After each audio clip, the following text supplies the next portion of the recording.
Couple of big weeks, couple of big announcements for your program. Just how exciting were you for this? I know that you got to get the kids together and practice them, but just the roster that you have. How exciting are you for this next season? Super excited about it. Just one thing that we were able to do was get older and more experienced. I looked at our team last year, honestly, going into the season.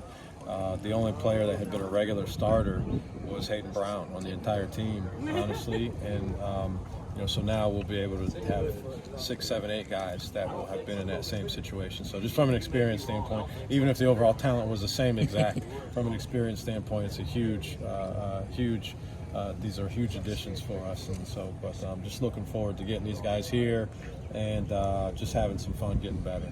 Last year, you guys really played well at the end of the year. How easy or difficult is it to take that and transfer it into the beginning of the new season, especially with so many new faces? Yeah, I think you have to build on that. I think the guys that stayed will all remember that. Well, I'll continually remind them about how things finished and where we were in terms of how we were playing individually, how we were playing as a group, and just what our overall energy level was. And I thought that was all really good.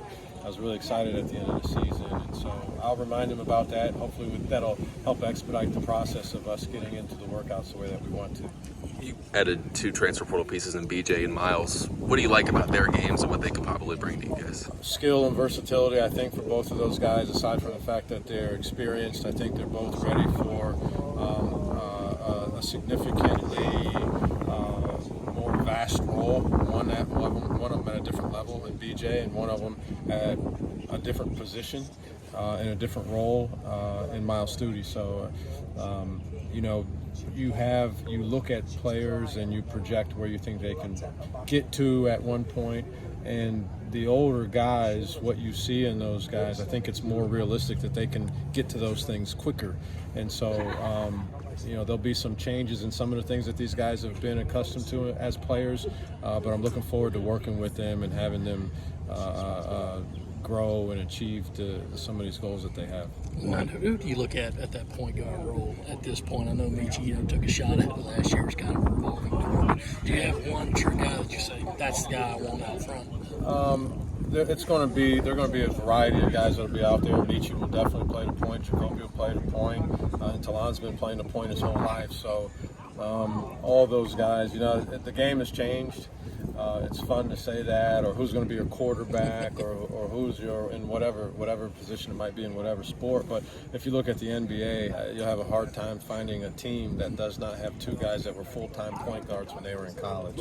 So I just think that if you have 2 guys at all times that are comfortable handling the ball and making decisions out there, I think you're much better off. And so we'll have, most of the time that we'll be out there, we'll have 2 guys that have played the point guard that will be on the floor at the same time. You signed Morris. I'm not even going to try to pronounce his last name, but what did you see from him in the recruitment process that made you want to bring him in, and kind of what went into the decision for him to reclass and come in? Originally, it was just looking at some of the things that he did from a field perspective as a basketball player, and then you look at some of his measurables. He's really long for a young guy, but I think, I don't know, if you took half of my body, it probably weighs what he weighs right now. So, and I wish I was back to that. But right. But anyway, he's got a really good feel for the game of basketball.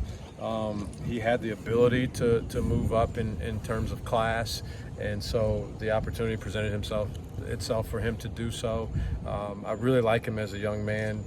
The organization that he plays for has really done a good job of instilling what basketball is, what the game really looks like, and the things that are most important in winning and losing basketball games. So I think he's a lot ahead of the curve in a lot of ways in terms of his development as a basketball player. I think he needs more time in terms of his development as an athlete, and I think that's probably the biggest thing for him in terms of being able to get back out there and really compete for us, is that he's just got to develop physically. I think you're at 13 scholarship players right now. Do you anticipate any more roster movement, and if so, would you look toward the portal toward maybe adding another piece?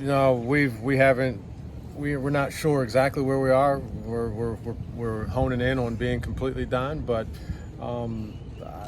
it's such a fluid thing these days that don't be shocked if something happens, but we could potentially be done. Off the court, Lamont, now, is your house finished? Have you all moved in? Is it all complete? Yeah, no. But it is. I know. It's closer, but there were a lot of obstacles that were slowing that process down. One of which was me during the season. It was, believe it or not, I wasn't trying to figure out what tile I was going to have in all the bathrooms in January. So I've got a little more time to do that now. Priority number one when the season was over was this recruiting. Right. No coach in America was probably more motivated than I was. I felt anyway. And so now it's fun to take a little time to make some decisions on flooring and tile and all that kind of stuff. So by 2024, I think that's a safe bet. I was about to say, you'll be done before the season. Yeah. We'll go with 2024. If I'm not in there, I will be. You'll see one coach that'll be pretty angry. I guess Michi's going through the process. What's conversations been like with him, and do you maybe anticipate him back? Just supportive of anything that he's been doing. I know he's had some workouts and whatnot, so just really supportive of what his long-term goals are and trying to navigate that and get a sneak peek as to what he needs to continue to work on. Or it's funny, you're putting yourself out there to say, do you love me or do you not love me? So he'll get the information that he needs and make a decision based on that. I do anticipate that he'll be back. But it's part of what the process is these days, and so we're really supportive of him trying to gather some information. That motivation that you referred to with recruiting, does that carry on throughout the off season for you? Do you have to kind of forget about that and Well, I'm a competitive guy. There's one. I don't get to play pig against the other coaches, but I do get to recruit against them. So you have to relish in these recruiting wins, and so there'll be straight carryover from what has just happened into the summer. We're preparing already for the guys to come back. They'll be back in about a month from now, early in June, and so I'm really excited to get these guys out there and just have them start to play with each other, learn each other. We'll have fun. We'll do some individual and development stuff, but they'll play a lot also just to get to know each other. I think we're getting out.